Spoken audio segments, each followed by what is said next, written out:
Since we were little, we've been thrown on one team after another. Soccer teams, project teams, work teams, you name it.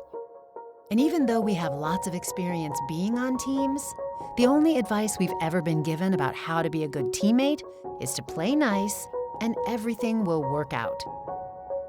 But what if it doesn't?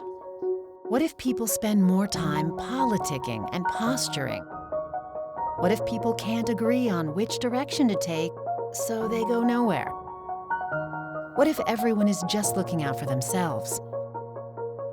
Turns out, there's more to good teamwork than just playing nice. That's where the 5 behaviors of a cohesive team comes in.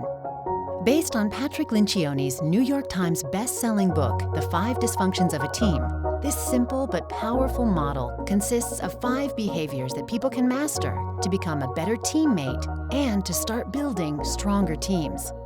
Here's Patrick to explain those behaviors. There are 5 behaviors that all teams have to master to become true functional teams. The first is trust.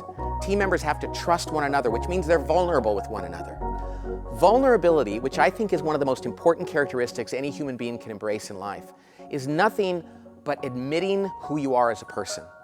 It means they're capable of being completely honest and human with one another. That's important because it enables them to embrace the second behavior, which is conflict. Yes, conflict.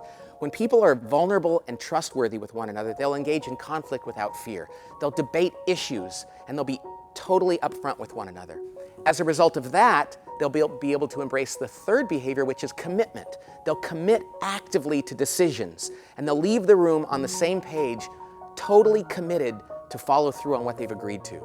That commitment will give them the courage to hold each other accountable, knowing that they're doing nothing but reminding each other about what they've intended to do from the beginning. And that accountability will ensure that they get results, that they're focused on the collective results of the team and not their individual needs. So it starts with trust, it goes to conflict, commitment, accountability, and ultimately, results. That's it. Now, ironically, it's not that complicated to build a team. It's pretty simple in theory, but it is hard because it requires a lot of work over time and a lot of courage. But it's worth it because the benefits of a great team are truly extraordinary. And it all starts with you. Teams are made up of individuals after all, and every individual has a part to play in making them stronger and more cohesive. It's how we get back to those teams that were fun and fulfilling, and we couldn't wait to be a part of.